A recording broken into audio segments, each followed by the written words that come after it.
Hello everyone, स्वागत है आप सभी का मेरे यूट्यूब चैनल पर। Myself GN Parmar. यदि आप AIIMS BS nursing AIIMS paramedical 2025 entrance exam को प्रिपरेशन कर रहे हैं तो आप सभी स्टूडेंट के लिए इस वीडियो के अंदर बहुत बड़ी खुशखबरी रहने वाली है, बहुत बड़ा अपडेट रहने वाला है। तो सभी स्टूडेंट के मन में सबसे बड़ा डाउट ये रहता है कि एम्स बीएस नर्सिंग और एम्स पैरामेडिकल के लिए एग्जाम सेंटर है वो कहाँ रहने वाला है। तो इस वीडियो के अंदर बात करने वाले हैं। तो एम्स ने वो AIIMS BS nursing AIIMS paramedical के लिए एग्जाम सेंटर की लिस्ट है वो जारी कर दी है। लिस्ट देखने से पहले मैं कुछ आपको इंपॉर्टेंट इन्फॉर्मेशन बताने वाला हूँ, उसके बारे में बात करते हैं। तो एम्स बीएस नर्सिंग एक सेंट्रल लेवल का एग्जाम है, जो आप इंडिया के किसी भी स्टेट से है तो इस एग्जाम के अंदर पार्टिसिपेट कर सकते हो। तो एम्स बीएस नर्सिंग के अंदर ओनली फॉर गर्ल्स ही इस एग्जाम के अंदर पार्टिसिपेट कर सकती है। ओनली फॉर गर्ल्स के लिए ये एग्जाम होता है। और एम्स पैरामेडिकल के अंदर बॉयज़ और गर्ल्स है वो दोनों इस एग्जाम के अंदर पार्टिसिपेट कर सकते हैं। बायोलॉजी सब्जेक्ट और मैथ सब्जेक्ट दोनों स्टूडेंट है वो इस एग्जाम के अंदर पार्टिसिपेट कर सकते हो।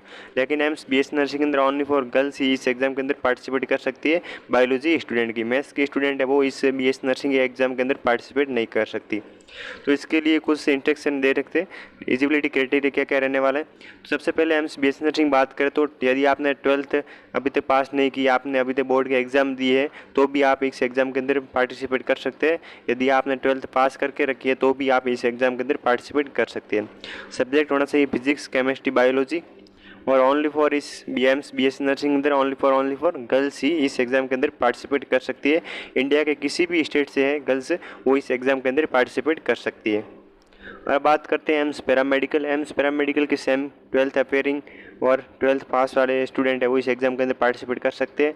और 12th physics chemistry bio, 12th physics chemistry math, ये दोनों यदि आपने 12th के अंदर फिजिक्स केमिस्ट्री मैथ है और फिजिक्स केमिस्ट्री बायोलॉजी है तो भी आप इस एग्जाम के अंदर पार्टिसिपेट कर सकते हैं। और एम्स बीएस नर्सिंग और एम्स पैरामेडिकल के अंदर सिलेबस के अंदर आपके 11th और 12th के पीसीबी सब्जेक्ट रहने वाला है, फिजिक्स केमिस्ट्री बायो। और एम पैरामेडिकल के लिए physics chemistry bio, physics chemistry math. और एम्स बीएस नर्सिंग के अंदर है फिजिक्स केमिस्ट्री बायोलॉजी। और एम्स पैरामेडिकल के कौन कौन एग्जाम दे सकता है, गर्ल्स और बॉयज़ है वो दोनों इस एग्जाम के अंदर पार्टिसिपेट कर सकते हैं। अब बात करते हैं एम्स बीएस नर्सिंग के अंदर मिनिमम एज क्या रहने वाली है। मिनिमम एज 17 ईयर्स होनी चाहिए। और एम्स पैरामेडिकल के लिए मिनिमम एज है वो आपके 17 ईयर होनी चाहिए। यदि आपकी एज है वो 17 ईयर नहीं है तो आपकी एज है वो 31 दिसंबर 2025 तक है, आपकी जो एज है वो 17 ईयर तक होनी चाहिए। अन्यथा आप एग्ज़ाम से काउंसलिंग से बाहर हो जाओगे, एग्ज़ाम से बाहर हो जाओगे। आपकी एज है वो 17 ईयर होनी चाहिए 31 दिसंबर 2025 तक।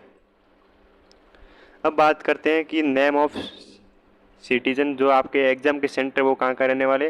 तो एग्ज़ाम के एम जो है, सबसे पहले बात करें एम्स बीएस नर्सिंग के लिए। एम्स बीएस नर्सिंग के लिए एम्स ने कोई भी है जो फिक्स है वो एग्ज़ाम सेंटर वो जारी लिस्ट नहीं की है, क्योंकि जो एम्स बीएस नर्सिंग के एग्ज़ाम होंगे वो इंडिया के अंदर जो बिग सिटीजन है, आपके जो नियर के बिग सिटी है उसी के अंदर आपके जो है बीएस नर्सिंग के एग्ज़ाम होंगे।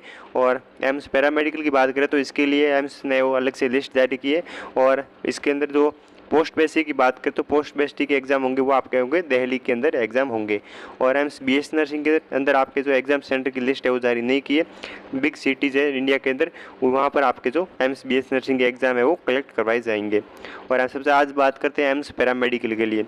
तो एम्स पैरामेडिकल के लिए एग्ज़ाम के जो सेंटर क्या करने वाले, नेम सिटीजन गुवाहाटी, पटना, रायपुर और चंडीगढ़ और दिल्ली, बेंगलोर, तिरुवनंतपुरम और मुंबई। नेक्स्ट है भोपाल, भुवनेश्वर, जोधपुर। राजस्थान के अंदर जोधपुर के अंदर सेंटर रहने वाला है, जो बिग सिटी है यहाँ पर आपका जो एग्ज़ाम होगा AIIMS BS nursing AIIMS paramedical का। और चेन्नई, देहरादून और कलकत्ता। तो ये तो सेंटर थे आपके एम्स पैरामेडिकल के लिए। और एम्स बीएस नर्सिंग की बात करें तो आपके जो इंडिया के अंदर जो भी बड़ी बड़ी सिटीजन है वहाँ पर आपके सिटी होगी, सिटी के अंदर आपका एम्स बीएस नर्सिंग एग्ज़ाम है वो कलेक्ट करवाए जाएंगे। और पोस्ट बेसिक के जब आपने फॉर्म फिल किया है तो आपके एग्ज़ाम वो दिल्ली के अंदर होंगे। और ये जो मैंने जो सिटीजन जो नाम बताए ये आपके एम्स पैरामेडिकल के लिए एग्ज़ाम सिटीजन। तो ये थे आपके जो एग्ज़ाम सेंटर रहने वाले हैं 2025 के अंदर। और नेक्स्ट वीडियो के अंदर बात करने वाले हैं कि आपको किस प्रकार एम्स बीएस नर्सिंग और एम्स पैरामेडिकल का रजिस्ट्रेशन करवाना है उसके बारे में बात करने वाले हैं। और किस प्रकार कोड जनरेट करना है और किस प्रकार फाइनल रजिस्ट्रेशन करवाना है इसके बारे में डिस्कस करने वाले हैं। तो आज के लिए नहीं, बाकी नेक्स्ट क्लास के अंदर मिलते हैं नए वीडियो के साथ। Thank you for watching.